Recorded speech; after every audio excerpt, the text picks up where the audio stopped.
President Mnangagwa's presidency hangs in the balance amid the factional kung fu and political taekwondo in ZANU-PF.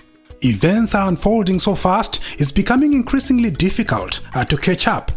And in the midst of the chaos, propaganda and misinformation are thriving. Only recently, social media was awash with rumors of Mnangagwa's death, which many gullible Zimbabweans latched onto. There are certain individuals who are addicted to lying. They lie to you daily with no shame, giving you false hope as they cash in on your views. Some of them are paid to promote conflicting narratives in order to keep you confused. This is why this platform is very important, because on this platform, we don't sugarcoat things. We don't tell you what you want to hear. We don't do anyone's bidding. On this platform, we say it as it is. So, within weeks, we have gone from exploring the prospects of a referendum to exploring the prospects of an ED impeachment. What? How does the country go from debating whether or not a president should be given a third term to debating whether or not that same president should be allowed to finish his second term?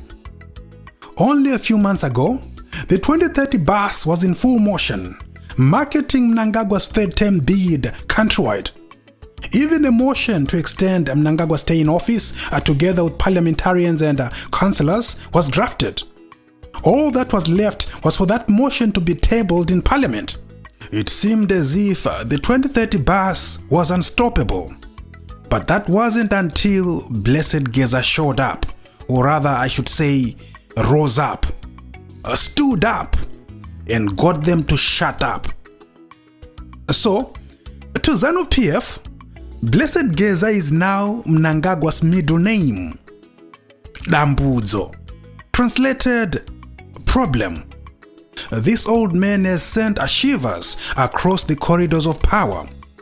Mnangagwa hasn't felt threatened like this in a while.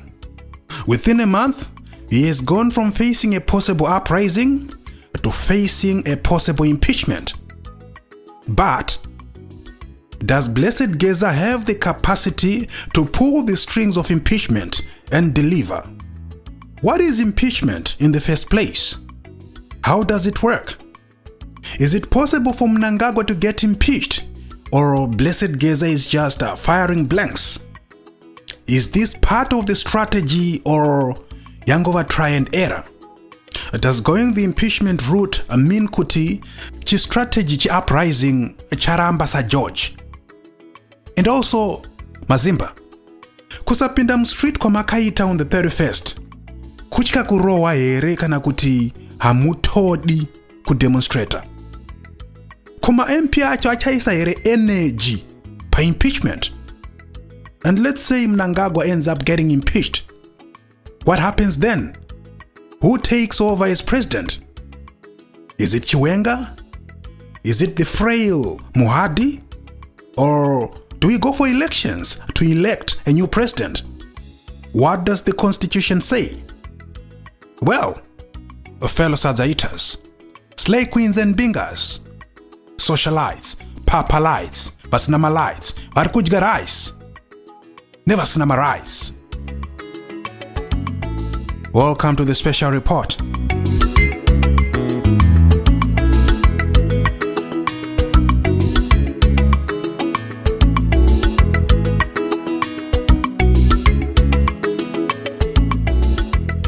So, by the end of this video, anyone watching this should be able to know what impeachment is and how it works. But first things first, how did we get here? They say a week in politics is a long time, but it feels like a very, very, very, very long time ago when ED was still feeling like he's invincible. So I ask again, how did we get here? Well, initially, we had a group of Mnangagwa loyalists going around the country pushing for the extension of Mnangagwa's stay in office. This push gathered momentum in mid-2024 under the mantra 2030 va Mnangagwa vanenge vachitonga. Translated, In 2030, Mnangagwa will still be in power. And just like how the ZANU-PF structures were used by Team Grace Mugabe to sideline Team Mnangagwa in 2016-2017, the ED 2030 faction used the same technique to outmaneuver Team Chiwenga on the succession issue. This culminated in the ZANU-PF People's Conference of October 2024, passing a resolution to extend Mnangagwa's stay in office to the year 2030. This resolution is commonly referred to as Resolution Number 1 because it was the first resolution in that conference. However, as you can imagine, the way this resolution was passed left ZANU-PF divided. Members of the Chiwenga faction cried foul and started going on social media to register their displeasure. This soon became an anti-2030 resistance within ZANU-PF, with party members bravely attacking the pro-2030 leadership of ZANU-PF. Unfortunately, this bravery by members of the Chiwenga faction had the unintended consequence of exposing the party's dirty laundry to the public, because they were registering their displeasure on social media. This angered ED. It incensed him. He responded by giving a stern warning to all the anti-2030ists. He said, "Behave, or you'll be chucked out." It's also worth noting that throughout the whole drama, ED maintained that he has no interest in pursuing a third term, calling himself a constitutionalist. But, interestingly, if not revealingly, he never said or did anything to stop members of his inner circle who were pushing for his third term, choosing instead to attack those who were resisting the push for his third term. It doesn't take a genius to see why ED targeted only those who were resisting his 2030 project. But it was too late because the resistance had gathered momentum, and in particular, a faction of the war vets led by this guy, Blessed Geza, Comrade Bombshell. He took the bull by its horns. He went after ED and started calling for him to step down. And in response, ED started expelling everyone opposed to his 2030 project, including Blessed Geza. But Geza laughed off this expulsion, declaring that Mnangagwa has no capacity to fire him. He started calling for an anti-Mnangagwa uprising. However, the uprising did not materialize because people did not turn up. They instead stayed away. It became an unintended shutdown. But like a typical politician, Blessed Geza still took credit for the unintended shutdown and thanked Zimbabweans for staying away. He then called off the protest and decided to initiate a new plan, the impeachment plan. So Geza claims that Mnangagwa has been diagnosed of vascular dementia, which is a decline in thinking skills caused by conditions that block or reduce blood flow to various regions of the brain. So this condition causes memory loss and is very common amongst adults. This is one of the many reasons given by Geza as grounds for impeaching ED. Now, let's discuss impeachment. And for the benefit of those who might not know, an impeachment is a charge of misconduct made against a person who holds a public office. This charge of misconduct is usually done by Parliament. Impeachment does not necessarily mean the removal of a president. It is just a process by which a president can be formally charged for breaking the Constitution. It is during an impeachment process that Parliament decides whether the allegations leveled against the president warrant his removal from office. In other words, it's just a way of holding powerful people accountable. In the Zimbabwean context, you could say that an impeachment process is like a court of presidents. It is the only platform by which a Zimbabwean president can face the law. Remember, Section 98 of the Zimbabwean Constitution shields Zimbabwean presidents from prosecution while they are in office. Meaning to say, the closest thing to a prosecution for Zimbabwean presidents is impeachment.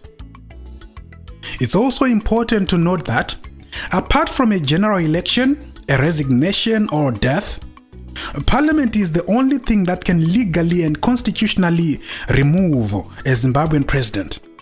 That is why in 2017, when Robert Mugabe refused to step down after the coup, Parliament initiated an impeachment process. But one could say, if Parliament can remove the president, then what was the purpose of the military operation in 2017? Why didn't Parliament just impeach Mugabe without the military intervention? Well, it's very simple yet complicated. You see, no one in government moves against the Zimbabwean president. This is because the Zimbabwean president has too much power. This often leaves the legislature and the judiciary playing second fiddle to the executive when they should be doing checks and balances. In order to impeach the president, one must move a motion in Parliament and it must be seconded. Very few people are brave enough to do such a thing without any guarantees for their safety afterwards. Because make no mistake, the office of the president, aka the CIO, will come after you. That's why in 2017, the military immobilized and neutralized the CIO and of course the ZRP. This was to make way for Plan B. What was a Plan B? Plan B was that if Mugabe refuses to resign, we initiate the impeachment process. And because we have neutralized the ZRP and the CIO, all MPs can freely go about the impeachment proceedings without fearing for their safety, without any unmarked vehicle following them, without them receiving any threatening messages. That was the reason for the coup. It was to make the executive toothless, to isolate Robert Mugabe and make it easy for Parliament to move against him. It's also worth noting that ED had long captured a key arm of government, the judiciary. Remember, government has three arms: the executive, the judiciary, and the legislature. The executive is made up of the president and his group of ministers, commonly referred to as cabinet. The judiciary is made up of courts of law, and the legislature is made up of parliament. So, what ED did before 2017 is that he captured the judiciary, which largely falls under the Ministry of Justice. Remember, Mnangagwa is the longest serving Minister of Justice in the history of Zimbabwe. He was first appointed Minister of Justice in 1988 and remained in that position until the year 2000. ED was again appointed Minister of Justice after the inclusive government in 2013, and he remained in charge of this ministry even after becoming Vice President in 2014. So throughout all his years as Justice Minister, ED captured the judiciary. In 2017, we saw the former First Lady, Grace Mugabe, attacking ED for trying to get key members of the G40, Jonathan Moyo and Kasukwere, prosecuted. It is therefore not surprising that Justice George Chiweshe ruled in 2017 that the military intervention did not amount to a coup d'etat. Of course, there was no way the judiciary was going to say it wasn't a coup because key members of that institution were in on it. Anyway, let's go to section 97 and find out how impeachment works in the Zimbabwean context. So, Section 97 of the Zimbabwean Constitution deals with the removal of a president and lays out the grounds for such a removal. Because I'm going to tuchaka muvamati taguda kutobvisa president. You must provide reasons as to why the president must be removed. And not just any reason. I'm going to tucha ne any reason of what ngabve. Section 97 is very clear on what issues can get a president removed. So subsection 1 says, A. A serious misconduct. B. A failure to obey, uphold or defend this constitution. C. willful violation of this constitution, or D, inability to perform the functions of the office because of physical or mental incapacity. Ndo iri kutaurwa naGeza kai, physical or mental incapacity. Hanzi naGeza vane vascular dementia, mental incapacity. Anyway, let's go on nema reasons impeachment.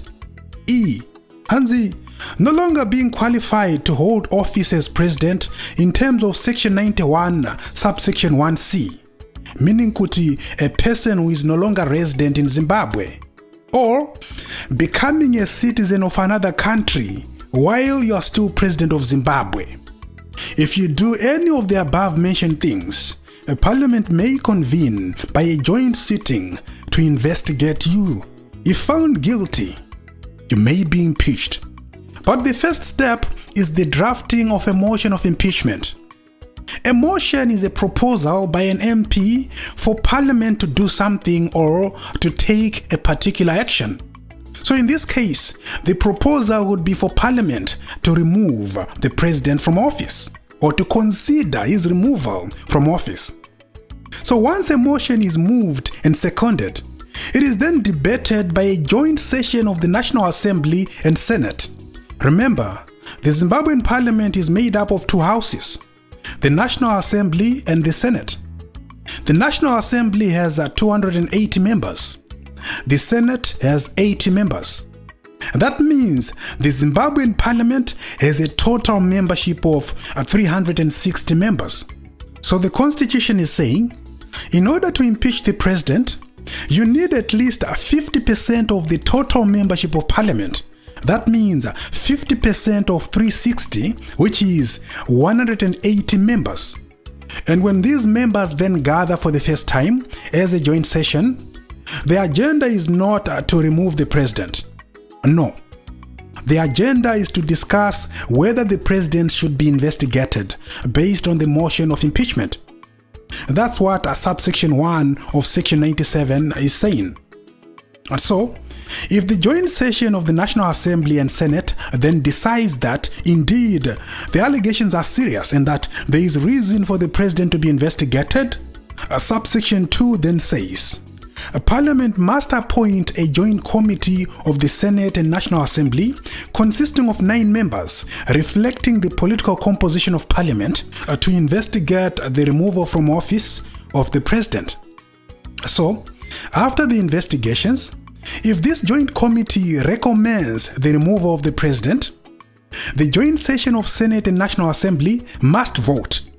If 2/3 of the total membership resolve that the president should be removed from office, then thereupon, chiripo ripochko, ipapo ipapo, ipopo ipopo, the president ceases to hold office. In other words, zvaendwa, he is no longer president. So then, who takes over if that happens? Who would become president if ED got impeached today? Well, Section 101 is very clear on this.